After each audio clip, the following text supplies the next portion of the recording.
a unha movilización constante até a retirada deste decretazo contra a lingua galega. Rexeitamos o decretazo presentado polo goberno de Alberto Núñez Feijóo polos seguintes motivos. Primeiro, porque non garante que os estudantes finalicen cada etapa educativa coas destrezas lingüísticas tamén en galego. Segundo, porque as nenas e os nenos das cidades e principais vilas non terán ningún contacto co galego até cumpriren os 6 anos. Toda a escolarización e educación infantil será na chamada lingua materna, maioritaria das familias. Terceiro, porque é unha proposta feita de costas á sociedade galega. Non coñecemos outro goberno democrático do mundo que conte con un sentamento unánime a unha reforma educativa e que siga adiante a pesar de ter en fronte a todos os sindicatos, a todas as asociacións estudantis e, excepto unha, a todas as asociacións de nais e pais. Cuarto, porque aplicar este decretazo vai supor enfrontamentos nos centros.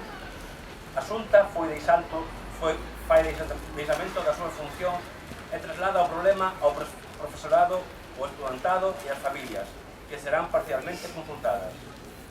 Quinto, porque estas consultas parciais ás familias son pura propaganda da Xunta, pois en infantil preguntarase pola lingua familiar para que o ensino só se imparta no idioma da maioría, e en primaria preguntarase cada 4 anos por cal bloque de materias se pode impartir en galego. Neste disparatado deseño non se tiveron presentes nin criterios pedagóxicos nin o dereito a unha educación e igualdade. Sexto, porque este decretazo vulnera as leis básicas, a Lei de Normalización Lingüística, acordos unánimes do Parlamento, o Plan Xeral de Normalización da Lingua Galega e tratados internacionais sobre dereitos lingüísticos, a Carta Europea de Linguas Regionais ou Minoritarias. Sétimo, porque este decretazo establece que a Consellería de Educación pase a fomentar a edición de libros de texto en español e en inglés, a pesar de contar en un mercado editorial fortísimo. A Xunta diminuirá así os fondos económicos para a promoción de material pedagóxico en galego, a pesar de ter serias carencias aínda en moitos ámbitos.